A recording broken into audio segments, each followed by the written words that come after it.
Stock market में सबसे ज्यादा मिसयूज होने वाला एक रेशियो है पीई रेशियो। क्या सस्ता शेयर हमेशा बेहतरीन होता है? और क्या हाई पी मतलब बबल? आज करोड़पति मैथ के साथ मैं आपको real life Indian company example से समझाऊंगा कि पीई को सही तरीके से कैसे डिकोड करना चाहिए। वेलकम दोस्तों, करोड़पति मैथ में जहां पे हम स्टॉक इन्वेस्टिंग को सिंपल तरीके से एक्सप्लेन करते हैं। आज का टॉपिक है पीई रेशियो का असली मतलब। सबसे पहले बात करते हैं अर्निंग विजिबिलिटी की। स्टेबल और लॉन्ग रन ग्रोथ वाली कंपनी को ज्यादा पीई मिलता है। एग्जांपल लो, टाटा स्टील, जिसका 10 साल का सेल ग्रोथ सिर्फ 5% है और प्रॉफिट भी स्टील साइकिल के ऊपर नीचे होता रहता है, इसलिए इसका पीई लो है। दूसरी तरफ लो डिक्सन टेक्नोलॉजी, 10 साल का सेल ग्रोथ 42%, 5 साल का प्रॉफिट कंपाउंडिंग 50%।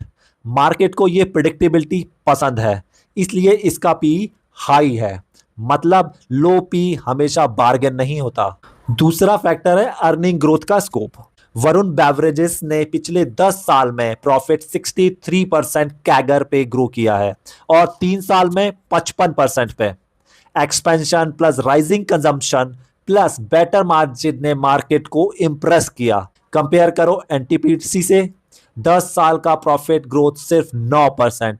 ऑब्वियस है, मार्केट फास्ट कंपाउंडर को प्रीमियम देता है। डेट भी पीई पे डायरेक्ट इंपैक्ट डालता है। एग्जांपल में इंटर ग्लोबल एविएशन का डेट टू इक्विटी 7 टाइम है, इसलिए इसका पीई 33 टाइम के आसपास है। वहीं safari industry almost debt free है और मार्केट उसे 67 टाइम वैल्यूएशन पे ट्रेड करता है। बैलेंस शीट की स्ट्रेंथ डायरेक्टली प्रीमियम देती है। मार्केट सेंटिमेंट भी कभी कभी वैल्यूएशन को हवा देता है। 90s में सीमेंट, 2000 के स्टार्ट में आईटी और 2003 और 7 में रियल एस्टेट और लास्ट 5 साल में एफएमसीजी। अगर हम एग्जांपल लें इन्फोसिस का, 2000 में आईटी बूम के टाइम 200 टाइम पी पे ट्रेड हो रहा था और आज 22 पे ट्रेड कर रहा है, डिस्पाइट इतना बड़ा स्केल और कंसिस्टेंट परफॉर्मेंस। मतलब हमेशा सेंटिमेंट ड्रिवन हाई टिकते नहीं। कंसिस्टेंट और सस्टेनेबल डिविडेंड भी वैल्यूएशन को हाई रखते हैं, लेकिन अगर कंपनी अपनी कैपेसिटी से ज्यादा डिविडेंड दे रही है तो वो ट्रैप भी हो सकता है। मार्केट सिर्फ जेन्युइन कंसिस्टेंसी को ही रिवॉर्ड करता है। इंटरेस्ट रेट भी पीई को शेप देते हैं। जब इंटरेस्ट रेट लो होते हैं, क्रेडिट चीप मिलता है और ग्रोथ फास्ट होती है और वैल्यूएशन हाई होते हैं। जब रेट ऊपर होते हैं, ऑपोजिट होता है। ये एक ग्लोबल प्रिंसिपल है जो हर मार्केट पे अप्लाई होता है। एक एक्सट्रीम कंपैरिजन देखते हैं निफ्टी 50 में। UltraTech cement, strong earning visibility growth ROE, trades at 52 times earning.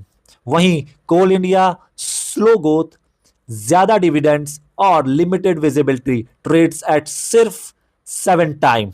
लेकिन एक बात याद रखो, सिर्फ पीई पे रिलायंस मत करो। एग्जांपल 2010-20 में टीसीएस का एवरेज पीई 20 था।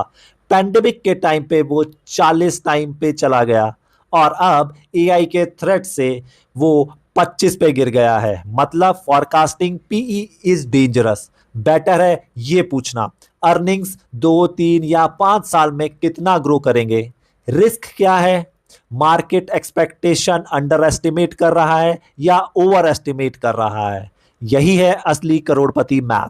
नंबर को ब्लाइंडली नहीं, कंटेक्स्ट के साथ समझना। तो दोस्तों, अगला स्टॉक एनालाइज करते वक्त पीई को एक मैजिक फॉर्मूला मत समझना। उसके पीछे का अर्निंग ग्रोथ, डेट, सेंटिमेंट और इंटरेस्ट रेट का पिक्चर समझना। और अगर आपको ये ब्रेकडाउन पसंद आया तो वीडियो को लाइक करो, सब्सक्राइब करो और बेल आइकन दबा के करोड़पति मैथ की जर्नी का हिस्सा बनो। और हाँ, नेक्स्ट वीडियो में हम डिस्कस करेंगे कि कैसे इंडस्ट्री मीडियन पीई को यूज करके अंडर वैल्यूड लीडर्स आइडेंटिफाई करते हो। मिस मत करना।